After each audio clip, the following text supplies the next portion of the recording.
Nampaknya tak semangat kita ni. Dah tengah hari masa-masa kita nak tidur. Baiklah, sikit saya berpantun. Mungkin tepi saya yang lebih pakar lagi berpantun, Pak Kadis. Di pulau mana berdirinya kolam berdiri dalam solat. Tanda kita orang Islam, jawablah salam dengan semangat. Assalamualaikum warahmatullahi wabarakatuh.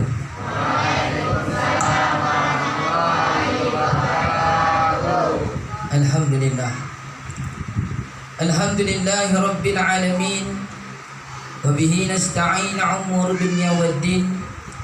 Ashhadu an la ilaha illallah wa ashhadu anna Muhammadan abduhu wa rasuluh la nabiyya ba'dah.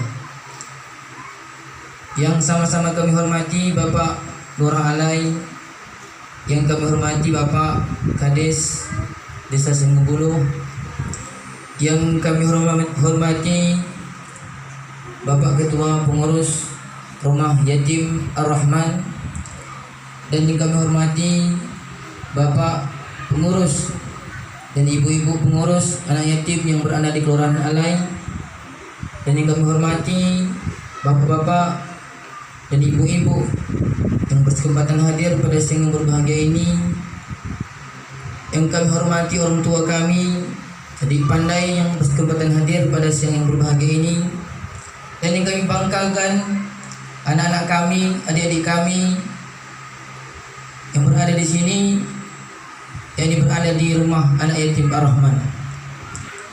Jadi kata yang pantas kita ucapkan pada siang yang berbahagia ini, melainkan ialah dengan mengucapkan Alhamdulillahirabbil alamin, sebagai tanda syukur kita kepada Allah Subhanahu wa taala, yang mana pada siang yang berbahagia ini kita semua diberikan Allah Subhanahu wa taala nikmatnya kepada kita, sehingga kita bisa berkumpul bersama-sama di rumah anak yatim Ar-Rahman ini dalam keadaan sihat wal afiat. Dan tak lupa selawat beriring salam senantiasa kita limpahkan buat junjungan alam Nabiullah Muhammad sallallahu alaihi wasallam, dengan melapaskan Allahumma salli ala Sayyidina Muhammad wa ala alihi Sayyidina Muhammad. Bapak-bapak dan ibu-ibu hadirin yang dimuliakan Allah Subhanahu wa taala, sebelum saya melanjutkan mungkin penyampaian singkat ataupun tausiah singkat pada kesempatan ini, jika ada penyampaian saya nanti ada kesalahan dan kesilapan, kami mohon maaf yang sebesar-besarnya. Karena di sini kita sama-sama belajar, seperti Bapak Ketua Pengurus Rumah Yatim Ar-Rahman mengatakan, sama-sama kita berdiri tegak, duduk sama duduk. Jadi sama-samalah kita belajar. Baiklah bapak-bapak dan ibu-ibu hadirin yang dimuliakan Allah Subhanahu wa taala. Pada hari ini kita memperingati ataupun merayakan peringatan Maulid Nabi Muhammad sallallahu alaihi wasallam. Jadi Maulid Nabi Muhammad sallallahu alaihi wasallam, kalau kata orang Melayu bercakap, kita dengar semua Maulid. Kita sambut bulan Maulid, Maulid Nabi. Apa yang terdapat di dalam peringatan Maulid Nabi ini? Sesuai dengan kata orang Melayu mengatakan tadi, Maulid Nabi, di mana dalam 12 bulan terdapatlah salah satu bulan di mana terdapat bulan 12 Rabiul Awal, di mana Nabi kita dilahirkan Allah Subhanahu wa taala, yang bertepatan pada 12 Rabiul Awal pada tahun gajah, yang bertepatan pada 20 April 571 Masehi, di mana peristiwa Rasulullah sallallahu alaihi wasallam dilahirkan Allah Subhanahu wa taala pada peristiwa yang mungkin kita semua di sini dan adik-adik juga mengetahuinya. Terjadinya perperangan ataupun memerang tentara Abraha, memerangi Ka'bah, yaitu dipimpin oleh Abraha. Adik-adik yang dimuliakan Allah Subhanahu wa taala dan hadirin wal hadirat yang senantiasa dimuliakan Allah Subhanahu wa taala. Sebelum memulai maulid ini, menurut Imam besar Al-Hafiz Jalaluddin Abdul Rahman Asyuti, kalau maulid ini, peringatan maulid ini agar diberkahi ataupun diridhai oleh Allah Subhanahu wa taala, maka ada 5 hal yang harus kita laksanakan pada siang yang berbahagia ini. Yang pertama ialah adanya penjelasan sejarah Nabi. Yang kedua, adanya pembacaan Al-Quran di dalamnya. Dan yang ketiga, adanya tausiah, wa tawassau bil haq wa tawassau bis sabr. Dan yang keempat, adanya silaturahim di antara kita ini. Dan yang kelima ialah adanya makanan, sebagaimana yang dijelaskan oleh Imam Asyuti dalam Alkitabnya, yang senantiasa memuji tentang peringatan Maulid Nabi Muhammad sallallahu alaihi wasallam. Mudah-mudahan pada siang yang berbahagia ini, kita yang berada di sini melaksanakan sesuai yang telah diajarkan di dalam kitab Imam besar pada siang yang berbahagia ini. Amin ya rabbal alamin. Bapak Ibu yang dimuliakan Allah Subhanahu wa taala, jadi kita mengetahui setiap kali bermaulid Nabi Muhammad sallallahu alaihi wasallam, seluruh para penceramah ataupun pak ustaz menceritakan tentang kebesaran kelahiran Rasulullah sallallahu alaihi wasallam. Jadi pada siang yang berbahagia ini, marilah sama-sama kita mendengar sejenak kisah-kisah perjalanan hidup Rasulullah sallallahu alaihi wasallam, peristiwa lahirnya Rasulullah sallallahu alaihi wasallam, untuk umat manusia yang berada di seluruh penjuru alam ini, yang insyaallah Rasulullah nanti akan menolong kita. Karena mengapa? Karena Rasulullah pada yaumil mahsyar nanti orang yang pertama dibangun ataupun dibangkitkan oleh Allah Subhanahu wa taala. Pada hari kandungan, Nabi telah ditinggalkan oleh ayahnya yang bernama Abdullah bin Abdul Muttalib. Dan pada berusia 6 tahun, Rasulullah sallallahu alaihi wasallam ditinggalkan oleh ibunya ketika kehendak berhijrah ataupun pergi ke makam ayahnya Abdullah. Jadi kepada anak-anak kami, anak yatim, janganlah bersedih, sebagaimana Rasulullah sallallahu alaihi wasallam pada usia 6 bulan beliau sudah yatim, tidak bisa melihat bagaimana wajah seorang ayahnya. Dan pada usia 6 tahun, mungkin kalau berada usia 6 tahun itu mungkin kita tidak ingat bagaimana wajah bapa kita, wajah ibu kita. Tetapi kita lihatlah Rasulullah sallallahu alaihi wasallam tumbuh dan tumbuh menjadi seorang yang mulia, yang dimuliakan Allah Subhanahu wa taala, dan dijadikan Allah Subhanahu wa taala nabi akhir zaman. Setelah Nabi Rasulullah sallallahu alaihi wasallam ini menjadi nabi, tidak ada nabi setelah Nabi kita Muhammad sallallahu alaihi wasallam. Bapak Ibu yang dimuliakan Allah Subhanahu wa taala, setelah itu Rasulullah diangkat ataupun diasuh oleh pamannya bernama Abu Talib. Jadi Rasulullah ini kerjanya saat usia 8 tahun ialah menggembala kambing ataupun membela kambing. Jadi sayang kalau pada adik-adik yang di sini, baik itu laki-laki maupun perempuan, mungkin ada tidak di antara kita ini pada usia yang 8 tahun ini kerjanya membela kambing atau memelihara kambing. Saya nak tanya, ada tidak?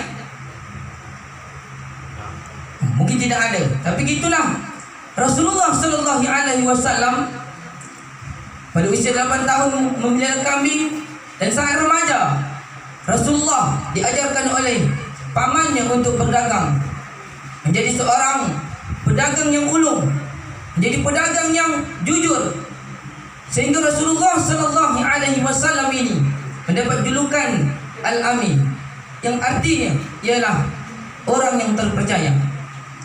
Bapak Ibu yang dimuliakan Allah Subhanahu wa taala. Selanjutnya, Rasulullah sallallahu alaihi wasallam pada saat berdagang ke negeri Syam bersama pamannya, Rasulullah sallallahu alaihi wasallam ini berjumpa dengan seorang saudagar ataupun janda yang kaya yang bernama Siti Khadijah, sehingga Rasulullah sallallahu alaihi wasallam menikah dengan Siti Khadijah yang pada saat itu Rasulullah berusia 25 tahun, sedangkan Siti Khadijah berusia 40 tahun. Jadi di antara mereka memang kita lihat terjadi di kala usia mungkin 25 tahun dan 40 tahun itu amat jauh. Kalau sekarang ini ataupun bapak-bapak, ibu-ibu nak memilih menantu ataupun baik itu laki-laki maupun perempuan, kalau laki-laki muda menantu yang calon ni tadi tua mungkin tak nak. Apalagi kami yang muda ni tak nak kami cari bini yang tua. Yalah, kami nak lebih pada muda daripada kami. Tapi Rasulullah tidak. Kalau kita nak mencontohi Rasulullah, mungkin tidak semua yang kita ikuti, tetapi sebagai umatnya, sebagai umat manusia, umat Nabi Muhammad ini, contohlah Rasulullah sallallahu alaihi wasallam.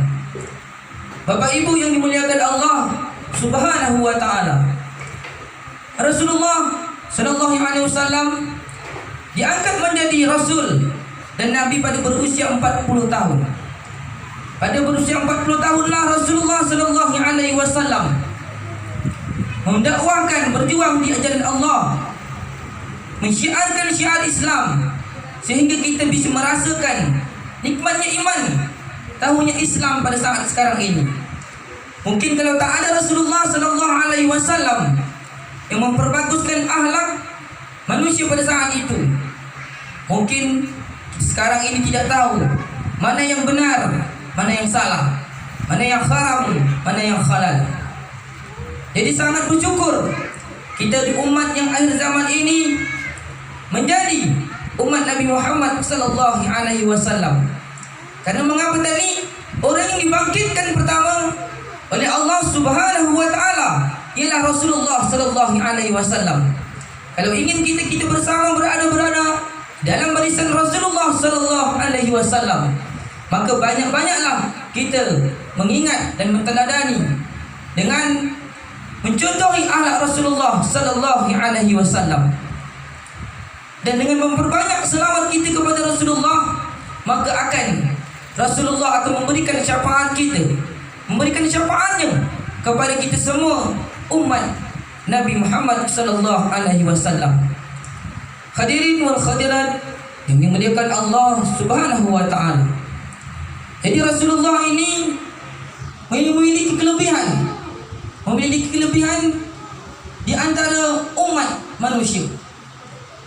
Kelebihan Rasulullah maupun fisik maupun dari segi mukjizatnya dibandingkan nabi lain dan kepada kita manusia ini. Nabi kita Muhammad sallallahu alaihi wasallam ialah manusia biasa. Manusia biasa seperti kita ini. Tetapi Rasulullah karena orang yang dimuliakan oleh Allah Subhanahu wa taala, tentu memiliki kelebihan-kelebihan yang tidak dimiliki oleh manusia biasa seperti kita ini. Adapun kelebihan-kelebihan Rasulullah sallallahu alaihi wasallam, yang pertama, Nabi Muhammad sallallahu alaihi wasallam ini bisa melihat ke belakang sebagaimana dia melihat matanya berada di depan. Itu kelebihan Rasulullah sallallahu alaihi wasallam. Dan selanjutnya Rasulullah ini dia punya cakap ketiak Rasulullah ini putih.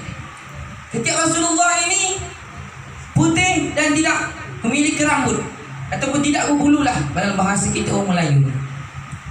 Dan selanjutnya Rasulullah sallallahu alaihi wasallam ini dia punya peluh, dia punya keringat dia ni harum. Seluruh dikumpulkan minyak paling wangi di dunia ini, harumnya keringat ataupun peluhnya Rasulullah ini lebih harum daripada minyak yang ada di dunia ini. Begitulah. Tapi jangan kita banding pula dengan keringat-keringat kita di sini. Nanti mungkin jauh bezanya. Jangankan nak dijadikan wanginya daripada wanginya keringat Rasulullah. Sedangkan hanya minyak wangi, minyak segentut pun ataupun minyak apa tadi kita cakap tadi, mungkin tidak. Jadi begitulah kelebihan-kelebihan Rasulullah sallallahu alaihi wasallam. Dan selanjutnya, kelebihan Rasul ini tak pernah menguap. Rasulullah tak pernah sangap. Kalau tak tahu menguap, adik-adik, sangap. Kita sekejap dah makan dah apa ataupun duduk-duduk menguap. Kerana menguap itu adalah perbuatan syaitan ataupun syaitan yang mengganggu kita.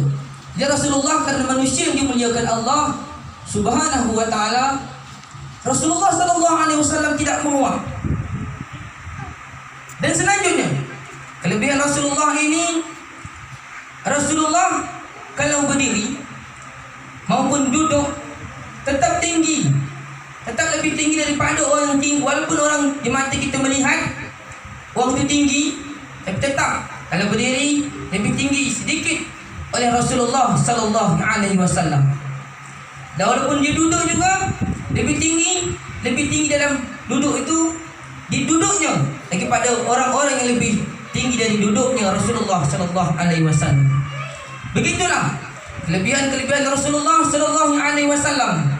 Mungkin tidak bisa saya sampaikan semuanya, mungkin pada siang yang berbahagia ini dengan waktu yang singkat ini kita singkatkan sebagian-sebagian kelebihan Rasulullah sallallahu alaihi wasallam.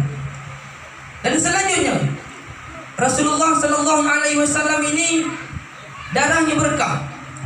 Mengapa dikatakan darah Rasulullah ini berkah? Karena ada salah satu sahabat, Abdullah bin Zubair radhiyallahu anhu, pernah meminum darah Rasulullah sallallahu alaihi wasallam. Lalu Rasulullah sallallahu alaihi wasallam berkata, katanya, engkau telah meminum darahku, maka telah diharamkan, kau telah selamat dari azab ataupun dari api neraka. Jadi begitulah kelebihan-kelebihan Rasulullah sallallahu alaihi wasallam yang mungkin tidak dimiliki seluruh manusia yang berada di dunia ini. Karena Rasulullah manusia yang mulia, karena manusia yang paling tinggi derajatnya dibandingkan daripada manusia-manusia yang lain. Hadirin yang dimuliakan Allah Subhanahu wa taala. Dan selanjutnya, Rasulullah ini tidak memiliki bayang. Tak ada bayangan kalau dia berdiri ataupun berdiri di terik matahari, berdiri dekat saat bulan. Karena mengapa? Karena Rasulullah sallallahu alaihi wasallam ialah nur, ialah cahaya. Cahaya yang telah diberikan oleh Allah Subhanahu wa taala. Mungkin kita pernah mendengar salah satu salawat Rasulullah sallallahu alaihi wasallam yang kita dengarkan, ya Muhammad, ya Nur Muhammad sallallahu la ilaha illallah. Sikit sama-samalah kita bersalawat dulu. Hasbi Rabbi Jalallah baqi qalbi ghairullah Nur Muhammad sallallahu la ilaha illallah. Hasbi Rabbi Jalallah baqi qalbi ghairullah Nur Muhammad sallallahu la ilaha illallah. Hasbi Rabbi Jalallah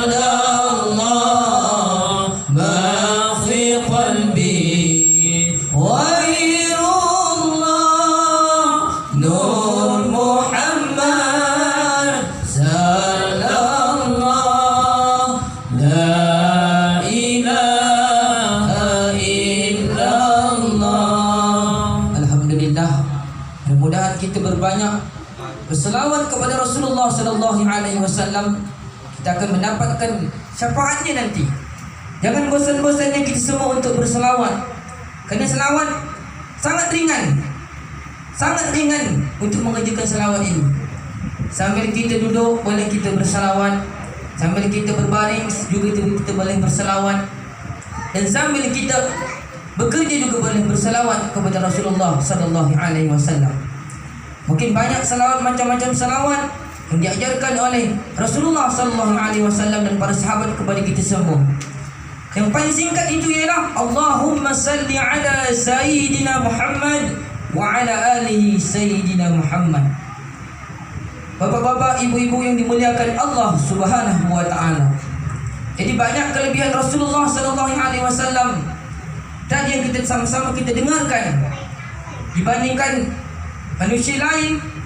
Jadi pantaslah Rasulullah sallallahu alaihi wasallam menjadi suri tauladan bagi umat manusia yang ada di muka bumi ini. Sebagaimana di dalam Al-Quran mengatakan, yang maksudnya ialah sungguh Rasulullah sallallahu alaihi wasallam terdapat tauladan yang baik di dalam diri Rasulullah bagi mereka yang mengharap kepada Allah dan bagi kepada akhir dan akhir-akhir, serta mereka yang banyak berzikir kepada Allah. Quran surah Al-Ahzab ayat 21 telah dijelaskan. Jadi Rasulullah sallallahu alaihi wasallam ini patut kita contohi oleh seluruh umat Islam, umat di seluruh penjuru dunia ini. Karena Rasulullah alaihi wasallam ini sangat dicontohi oleh seluruh umat. Karena mengapa? Karena patut kita contohi, karena sangat komplit Rasulullah ini, baik dalam segala bidang. Di bidang menjadi seorang panglima, seorang pemimpin, seorang imam di dalam keluarga, dan seorang pendakwah. Rasulullah semua komplit dijadikan contoh. Karena Rasulullah sallallahu alaihi wasallam ini, kalau kita lihat, seorang pendakwah, seorang jihad fisabilillah. Karena tidak bisa kita lawan perjuangan Rasulullah sallallahu alaihi wasallam ini. Seorang bisnis, seorang pedagang, bisnismen yang ulung, sebagaimana Rasulullah sallallahu alaihi wasallam telah dijelaskan. Seorang Rasulullah sallallahu alaihi wasallam ini komplit menjadi suri tauladan bagi kita semua umat akhir zaman. Bapak Ibu yang dimuliakan Allah Subhanahu wa taala. Jadi mungkin penyampaian saya di siang yang berbahagia ini kepada kita semua ini, mudah-mudahan kita jadikanlah peringatan Maulid Rasulullah sallallahu alaihi wasallam ini menjadi suri tauladan kita. Tadalanilah akhlak Rasulullah sallallahu alaihi wasallam ini. Mungkin penyampaian saya kepada kita semua ini di siang yang berbahagia ini mudah-mudahan bermanfaat bagi kita semua, terutama bagi saya yang menyampaikan. Yang benar datang dari Allah Subhanahu wa taala, salahnya datang dari diri pribadi. Saya mohon ampun kepada Allah Subhanahu wa taala. Astaghfirullahalazim, astaghfirullahalazim alladzi la ilaha illa huwal hayyul qayyum wa atubu ilaihi. Akhirul kalam, assalamu alaikum warahmatullahi wabarakatuh.